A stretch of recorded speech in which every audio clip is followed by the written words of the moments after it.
So I got a fleece from a sheep that belongs to a friend of my mother. These aren't necessarily sheep that are bred for their wool. They're just very average sheep. They just have them as kind of pets. So they shear them and use the wool as fertilizer or just give it away. And I thought, why not learn about the different steps that are necessary to process wool from this stage where it is still attached to the sheep to the yarn. I didn't take part in the shearing process, but I am trying to work every other step that comes after getting the wool off the sheep. So the first step for me was washing. And because these sheep are just kept as pets, they were pretty dirty. I had to wash the wool quite a bit, but I first washed it in just plain water to get the majority of the really big pieces out, because there is a lot of different stuff that is just stuck in the fibers. So after 1 or 2 rinses with plain water, I used soda to wash it, to also get a bit of the lanolin out, which is a lipid that is produced by the sheep's skin, and then it gets caught in the hair and builds like a protective layer that is very warm and that is antibacterial, and it has a lot of benefits. But if there's too much of this lipid on the strands, it is a bit uncomfortable to work with, and it smells like sheep. That the lanolin is typically the part that smells like sheep. So you don't really have to get rid of it 100%. It is advised to get it down a bit. So I used soda to wash it, and then I did 2 final washes with wool detergent, which got it a lot more clean and more manageable. So these were all of the washing steps. And then it was drying time. It dried for several days until it was completely dry, because if there is any moisture left, it can rot, because even at this stage there is still debris in there. It isn't 100% clean.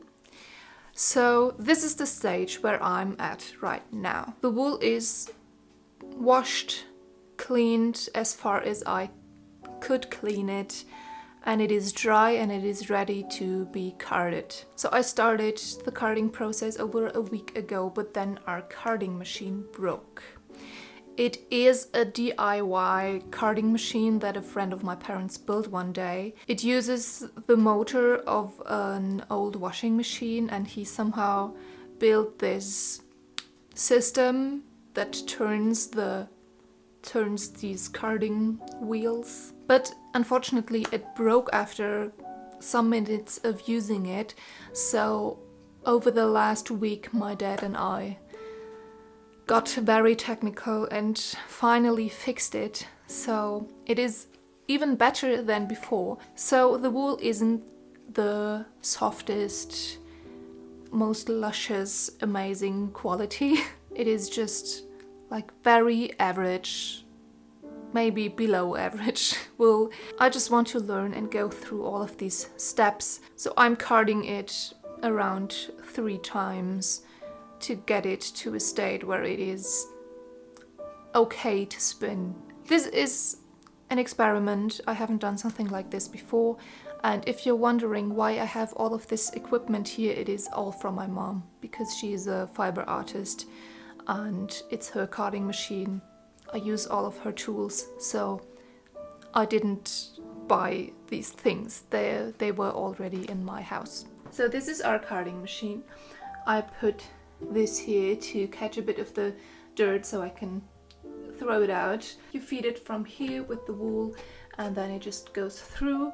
It has a button, so it is electric, which is amazing. You don't have to do all of this by hand, which would take a long time. So this is the quality that I am looking for. As you can see, there is still some debris in there, which I will have to sort out while spinning eventually. This is how the wool looks straight after washing, and I'm going to feed it through the carding machine now.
This is the result of my spinning adventure.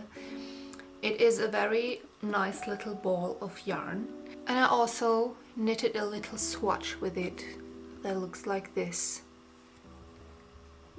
I'm quite satisfied with the result because if you look at this little ball of yarn, I think it looks pretty good. It has kind of consistent thickness and not a lot of like wobbly bits. So this was kind of like my first time spinning. I think I've done it before as a child, which was around 20 years ago.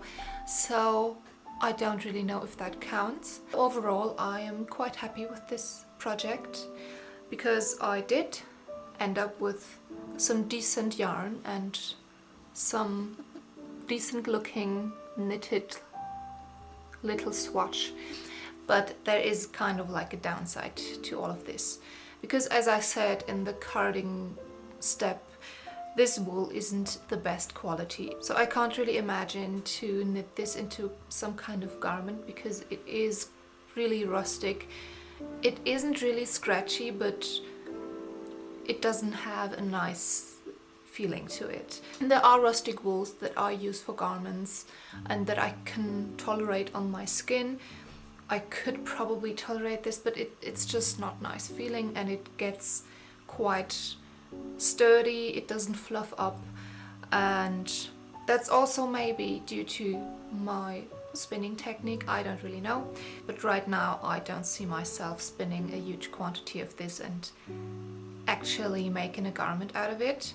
And another thing is that I personally don't really like the look of hand-spun wool. So I think this turned out very well, but I like a very even stitch definition, and I like the machine-spun yarns better than this, but I highly recommend doing it and learning about it. I'm really glad I did this. I would do it again with higher quality wool and maybe perfect my spinning, because that's also a fact. I'm not the most skillful spinner because this was my first time spinning. So this is a second ball I made. It's a bit thinner. Both of these are 2 strands twisted into each other. The fabric that you end up with this wool is kind of stiff. You don't have any drape in this. So that's also a factor into my decision to not make a garment. And I also have this little ball that isn't twisted. So this is just the single spun yarn, which also it looks fine, but I don't really like the look of it. So I think this one turned out the best of all of them, and this is also the yarn that I used for this little swatch.